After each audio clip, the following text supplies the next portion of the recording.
All India quota counselling जो रहती है वो 15% सीटों पे रहती है, आपको पता है। और जो स्टेट कोटा काउंसलिंग रहती है वो 85% सीटों पे रहती है। अगर कोई काउंसलिंग से रिलेटेड डाउट है तो आप इंस्टाग्राम पे जाकर के वहां पे मैसेज डाल सकते हैं। तो कैसे हैं आप लोग? और आज जो है वीडियो होने वाली बहुत ही ज्यादा स्पेशल। काफी सारे लोगों ने बस एक ही सवाल पूछा है, सर मेरे इतने मार्क्स हैं, मुझे स्टेट कोटा से कॉलेज लेना चाहिए या फिर ऑल इंडिया कोटा से काउंसलिंग करवानी चाहिए। तो उसी पे आज हम बात करने वाले हैं कि स्टेट कोटा से आपको काउंसलिंग करवानी चाहिए या फिर ऑल इंडिया कोटा से। देखिए, जो पहली जो प्राइमरी बात है ना, प्राइमरी बात ये है कि आपको दोनों तरफ से काउंसलिंग करवानी चाहिए, कहीं से भी नहीं छोड़नी चाहिए। आपको स्टेट कोटा से भी काउंसलिंग करानी चाहिए और ऑल इंडिया कोटा से भी आपको काउंसलिंग करानी चाहिए, ठीक है।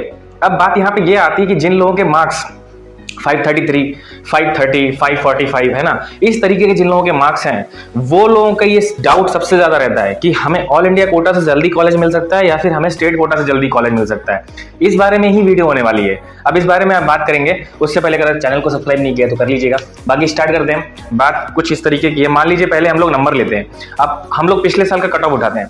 पिछले साल का मान लीजिए एक अप्रोक्सीमेटली कट ऑफ की हम बात करते हैं, तो जो पिछले साल का कट ऑफ था वो मान के चलिए जनरल के लिए 533 मार्क्स, ठीक है, ओबीसी के लिए 530 मार्क्स, ऐसे ही ईडब्ल्यूएस के लिए 520 मार्क्स या 529 मार्क्स, ठीक है। ऐसे ही बात करते हैं एससी कैटेगरी के लिए तो 417 मार्क्स यानी कि 417। उसके बाद एसटी कैटेगरी के लिए 396 मार्क्स। इस तरीके की बात हम कर लेते हैं। ये तो आपके क्या हो गए 2021 का एक अप्रोक्सीमेटली कट ऑफ जो गया था, लमसम की बात हम कर रहे हैं, ठीक है। अब यहीं पे ये ऑल इंडिया कोटा का कट ऑफ था, यहीं पे हम 2021 का स्टेट कोटा की अगर बात करते हैं तो उसमें आप क्या करना है, आपको उसमें आपको डिफरेंस देखने को मिलेगा। कितने मार्क्स का डिफरेंस देखने को मिल सकता है? देखिए, वहां पे आपको +10 या +15 मार्क्स का डिफरेंस देखने को मिल सकता है, ठीक है, मतलब एडिशन देखने को मिल सकता है। अब यहाँ पे एडिशन क्या, आप लोग सोच रहे होंगे कि एडिशन के बारे में क्या बता रहे हैं। अब देखिए, ऐसा है कि ऑल इंडिया कोटा से थोड़ा सा कट ऑफ डाउन जाता है और यहाँ पे क्या स्टेट कोटा के अंदर थोड़ा सा कट ऑफ हाई जाता है। मतलब अगर देखने वाली बात यह है कि जैसे वहां पे 533 मार्क्स थे, जनरल कैटेगरी की अप्रोक्सीमेटली जो कट ऑफ ले लेते हैं 533 मार्क्स, ठीक है। अब इसमें क्या होगा, +10 मार्क्स या +15 मार्क्स का आपको डिफरेंस देखने को मिलेगा। जैसे कि स्टेट कोटा के अंदर पहले वहां पे था 533 मार्क्स, तो इसमें एडिशन करेंगे 10 to 15 मार्क्स, तो ये जुड़ के हो जाएगा 543 मार्क्स या 545 मार्क्स तक गया, ठीक है। तो इस तरीके से वहां पे क्या होगा, स्टेट कोटा के अंदर एडिशन हो जाएगा। ऐसे ही ओबीसी की बात कर लें तो ओबीसी में 530 मार्क्स +10 कर देंगे तो 540 मार्क्स आपको देखने को मिलेगा। ऐसे ईडब्ल्यूएस कैटेगरी में 529 मार्क्स +10 कर देंगे तो आपको 539 मार्क्स देखने को मिलेगा। इसी तरीके से अगर एसटी कैटेगरी की बात करें तो 396 मार्क्स अगर हम करेंगे तो आपको 406 यानी कि अगर +10 करेंगे तो 406 मार्क्स देखने को मिलेगा, ठीक है। तो ये अप्रोक्सीमेटली डाटा मैंने आपको बताया यहाँ पे कि इस तरीके से आपको एक डिफरेंस देखने को मिलता है स्टेट कोटा के अंदर और कहाँ, ऑल इंडिया कोटा के अंदर। तो ऑल इंडिया कोटा काउंसलिंग जो रहती है वो 15% सीटों पे रहती है, आपको पता है। और जो स्टेट कोटा काउंसलिंग रहती है वो 85% सीटों पे रहती है, ये भी आपको पता है, ठीक है। तो दो तरीके की काउंसलिंग होती है, एक ऑल इंडिया कोटा काउंसलिंग होती है और एक स्टेट कोटा काउंसलिंग होती है, ठीक है। अब ऑल इंडिया कोटा में गवर्नमेंट एडेड कॉलेजेस भी रहते हैं और गवर्नमेंट कॉलेजेस भी रहते हैं, यानी कि सेमी गवर्नमेंट जिसे कहते हैं वो भी रहते हैं। गवर्नमेंट एडेड को ही सेमी गवर्नमेंट कहते हैं, ठीक है। ऐसे स्टेट कोटा के अंदर 85% सीटें स्टेट की तरफ से भरी जाती हैं जो कि स्टेट काउंसलिंग करवाती है, ठीक है। तो यहाँ पे आपको दो चीजें याद रखनी है, पहला आपको ऑल इंडिया कोटा से काउंसलिंग करानी है, दूसरा आपको स्टेट कोटा। तो दो तरीके की काउंसलिंग का प्रोसेस यहाँ पे रहता है। यहाँ पे क्या है, अब सेकंड बात कर लेते हैं। सेकंड क्या है, सेकंड पे जो क्वेश्चन रहता है मोस्ट प्रोबेबली जो पूछा जाता है वो ये है कि हमारे इतने मार्क्स हैं सर, हमारे इतने मार्क्स हैं, या 533 मार्क्स हैं या 540 मार्क्स हैं या 550 मार्क्स है, तो सर हमें ऑल इंडिया कोटा से काउंसलिंग करानी चाहिए या स्टेट कोटा से काउंसलिंग करानी चाहिए।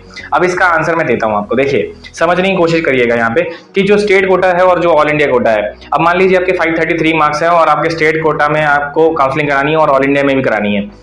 अब मान के चलिए आपके जो एज्यूम हम कर रहे हैं, एज्यूम करने की बात मैं बता रहा हूँ। अब मान लीजिए आपके 545 मार्क्स हैं या फिर 540 मार्क्स हैं, ठीक है। अब 540 मार्क्स आपके हैं, जनरल कैटेगरी के एग्जांपल ले रहे हैं, जनरल कैटेगरी है आपकी और 540 मार्क्स हैं आपके। अब क्या होगा कि अब मान लीजिए स्टेट कोटा में जो कट ऑफ गया वो गया मान लीजिए 550 और आपके मार्क्स हैं 540, और ऑल इंडिया में जो कट ऑफ गया वो गया जो है 541 या फिर 535, ठीक है, 536 ऐसे कुछ गया, ठीक है। तो अब क्या होगा, यहाँ पे आपको ऑल इंडिया कोटा से जो है सीट मिलने के चांसेस यानी कि बीएमएस, गवर्नमेंट बीएमएस मिलने के चांसेस ज्यादा रहेंगे। अब मैं ये नहीं कह रहा हूँ कि आपको स्टेट कोटा से कॉलेज नहीं मिलेगा, ये मैं नहीं कह रहा हूँ, ठीक है। यहाँ पे ध्यान देने वाली बात है कि स्टेट कोटा से भी आपको कॉलेज मिल सकता है, लेकिन क्या पता आपको वहाँ पे सेकंड काउंसलिंग पे मिले, और वो चीज यहाँ पे ऑल इंडिया कोटा में आपको क्या पता फर्स्ट काउंसलिंग में गवर्नमेंट बीएमएस कॉलेज मिल जाए आपको, ठीक है। तो ये कह रहा हूँ कि ऑल इंडिया में आपको मिलने की, कॉलेज मिलने की जो प्रायोरिटी रहती है, यानी कि जो कॉलेज मिलने की जो संभावना रहती है वो ज्यादा रहती है, ठीक है। तो वहां से कॉलेज मिलने की संभावना ज्यादा रहती है, तो वहां से कॉलेज पहले मिलता है। वही चीज आपको यहाँ पे सेकंड काउंसलिंग में देखने को मिल सकती है, कॉलेज मिलने का जो चांसेस रहते हैं वो सेकंड काउंसलिंग तक आ जाते हैं स्टेट कोटा के अंदर। तो ये मैं आपको बताना चाह रहा हूँ, ये एक डिफरेंस है, ठीक है। जो यहाँ पे लोग पूछते हैं कि सर मेरे इतने मार्क्स है तो मुझे स्टेट कोटा या फिर ऑल इंडिया कोटा से काउंसलिंग करानी चाहिए, तो इसके बारे में ये बता रहा था मैं, ठीक है। तो यहाँ पे ध्यान देने वाली बात ये है कि अगर आपके मार्क्स अच्छे खासे हैं, 550 हैं, 560 हैं, ठीक है, तो आपको दोनों तरफ से काउंसलिंग करानी चाहिए। 550 560 है तो स्टेट कोटा में भी ऑलमोस्ट 550 565 या 560 तक ही जाता है, ठीक है। तो वहां से भी आपको कॉलेज मिल जाएगा। अगर आपके मार्क्स कम है यानी कि 530 है, 540 हैं, तो ऑल इंडिया कोटा को प्रायोरिटी आप पहले दे सकते हैं। वहां से कॉलेज मिलने की संभावना ज्यादा रहती है, तो वहां पे आप जो है वहां से पहले कॉलेज ले सकते हैं, ठीक है। और वही स्टेट कोटा से भी मिल जाएगा, लेकिन अगर आपको स्टेट कोटा में स्टेट में ही चाहिए अपने कॉलेज तो थोड़ा सा वेट करना पड़ेगा, सेकंड काउंसलिंग तक मिलने के चांसेस वहां पे रहते हैं। तो ये वाली जो कहानी है ना, इसको थोड़ा समझने की जरूरत है कि प्रायोरिटी जो है वो प्रायोरिटी अगर है तो ऑल इंडिया कोटा में संभावना ज्यादा है, और स्टेट कोटा में संभावना वही चीज, उसकी जो संभावना है वो सेकंड काउंसलिंग पे आके रुक जाती है, फर्स्ट काउंसलिंग में नहीं, सेकंड काउंसलिंग पे आके रुक जाती है। तो इस तरीके की जो है ये संभावना यहाँ पे रहती है।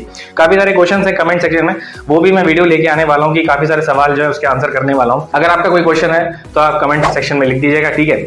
और इंस्टाग्राम पे आप फॉलो कर सकते हैं, डिस्क्रिप्शन में आपको लिंक मिल जाएगा। सब्सक्राइब कर सकते हैं चैनल को, ठीक है। आने वाले ब्लॉग्स मिलते रहेंगे और काफी सारी चीजें नई नई बताता रहूंगा। अगर कोई काउंसलिंग से रिलेटेड डाउट है तो आप इंस्टाग्राम पे जा करके वहां पे मैसेज डाल सकते हैं, ठीक है।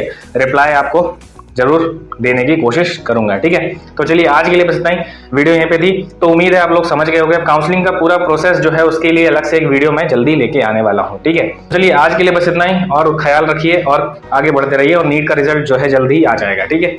नमस्कार।